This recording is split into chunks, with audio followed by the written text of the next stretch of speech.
when I married Mark, I thought I had found my forever. He was the kind of man you could count on. Steady, dependable, a little boring in the best possible way. We met in our late 20s at a mutual friend's barbecue.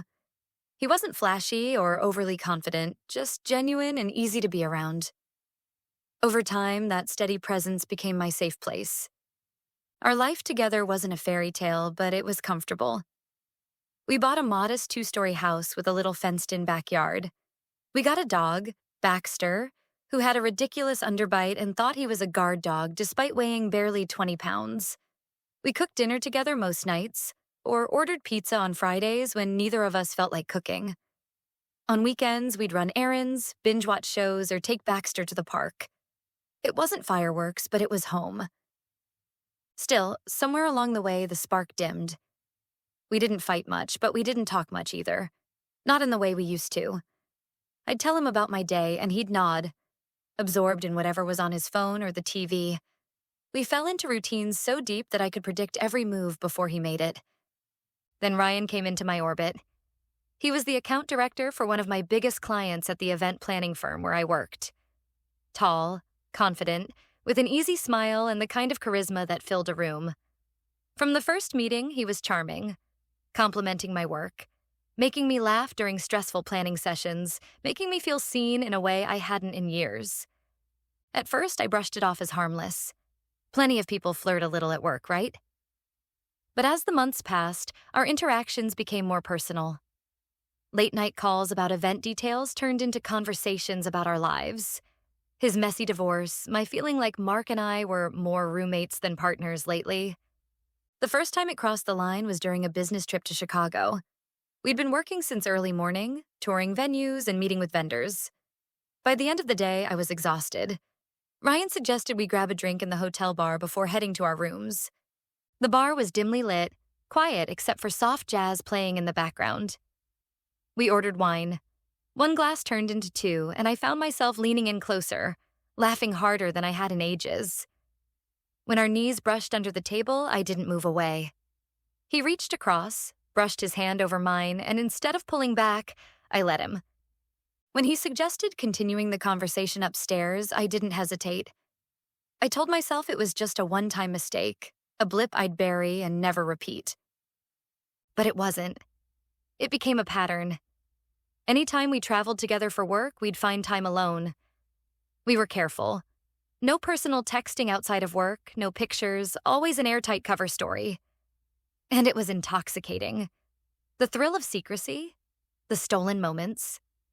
The Las Vegas convention was the crown jewel of our industry, a 5-day marathon of networking, panels, and late-night parties hosted by sponsors. It was also going to be the longest stretch Ryan and I had together without having to be subtle. I'd been counting down for weeks. What I didn't know was that my best friend, Jenna, had been watching me more closely than I realized. She'd started to notice my vague answers when she asked about my trips, the way I smiled at my phone when I got certain messages. One night over drinks, she told Mark she thought I was cheating. Mark told me later that he'd laughed it off at first. He trusted me, but something about the way she said it made him uneasy. So, the morning after I flew to Vegas, he booked his own ticket. He didn't tell me. He wanted to surprise me. That Friday night, Ryan and I were in his hotel room, going over the next day's schedule in between kissing, half-dressed on the bed. My phone buzzed on the nightstand.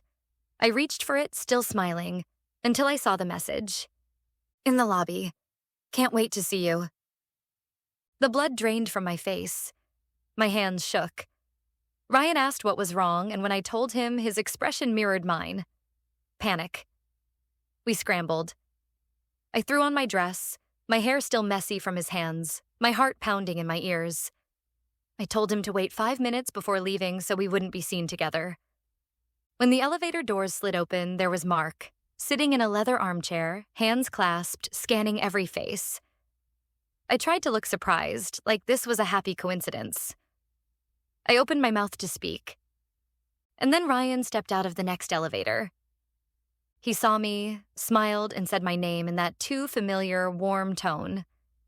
Mark turned toward him, and I saw it, the shift in his face. Confusion first, then suspicion, then sudden, crushing certainty. What the hell is going on? His voice was sharp, loud enough for people at the front desk to glance over. I stammered something about work, about running into Ryan on the way down. But Ryan didn't back me up. He just stood there, silent, his eyes darting anywhere but at Mark. Mark didn't yell. He didn't ask for explanations. He just stood, looked at me like I was a stranger, and said, "We're done. Don't come home." Then he walked out. I chased him outside, heels clacking against the marble floor, tears blurring my vision. I grabbed his arm, begging him to listen, to let me explain. He stopped once, looked me dead in the eyes, and said quietly, "There's nothing you can say that makes this better." Then he got into a cab and was gone. When I flew home 2 days later, my key didn't work. My belongings were in boxes in the garage. Baxter was gone. Mark had taken him. An email from his lawyer was waiting for me before I'd even unpacked.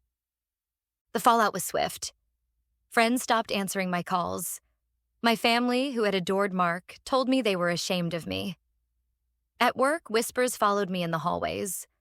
My boss reassigned the client to someone else, and Ryan and I stopped speaking completely. Now I live in a small apartment with paper-thin walls and a view of the parking lot. Most nights, I lie awake replaying that moment in the lobby. The second Mark's eyes locked with mine and everything unraveled.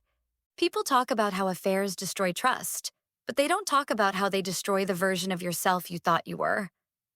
I used to think I was loyal, decent, someone who would never do this.